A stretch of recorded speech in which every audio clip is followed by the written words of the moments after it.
আর এইটা দিয়ে তেল কিনে মশলা কিনে রান্না করে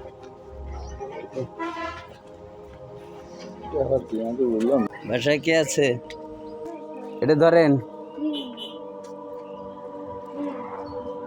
এই যে মশলা টশলা কিনে রান্না করে খাবেন রাত্রে, ঠিক আছে? বসেন, ওই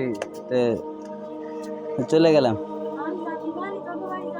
আজকের মিশনে আছি আমি ও লিটন। আমরা ইনশাল্লাহ পৌঁছানোর চেষ্টা করবো, আল্লাহ আমাদের সহায় হবে। রানবেন কি দে ধরে।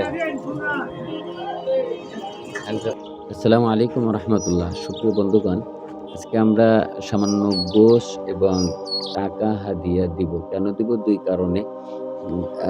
এক নম্বর কারণ হচ্ছে আমরা অনেক সময় নিজেরা খেতে পাই, অনেক মানুষ আছে হয়তো ইচ্ছা করলে মাঝে মধ্যে খেতে পারছে না। দ্বিতীয় কারণ হচ্ছে মানুষের ভিতরে যেন আমাদের আসা যাওয়া দেওয়া কোনো কিছুর মধ্য দিয়ে ভ্রাতৃত্ব তৈরি হয়। যেহেতু আল্লাহ রাসূল বলছেন, আফসুস সালাম ওয়া তা'াম, তোমরা সমাজে শান্তি প্রতিষ্ঠা করতে গেলে বেশি করে সালাম দাও, মানুষকে খাও। এটা একটা উদ্দেশ্য। এবং আল্লাহ তাআলা বলছেন, সিররাম ওয়া আলানিয়াতান, তোমরা প্রকাশ্যে দাও এবং গোপনেও দাও। তো প্রকাশ্যে দিলে মানুষ উদ্বুদ্ধ হয়, মানুষ মানুষের পাশে যেন থাকতে পারে, এটা মানুষ দেখে যেন আগ্রহ করে, উদ্বুদ্ধ হয়, সেজন্য দেওয়া।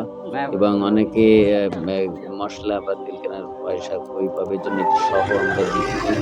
আমরা আসলে চেষ্টা করি আমরা কিছু টাকা জমিয়ে এরকম সামাজিক কাজ, মানবিক কাজ, মানুষের পাশে দাঁড়ানোর চেষ্টা করি। আমরাও খুব বড় বিত্তবান নয়, এজন্য টাকা এবং গোছ একসাথে দিচ্ছি।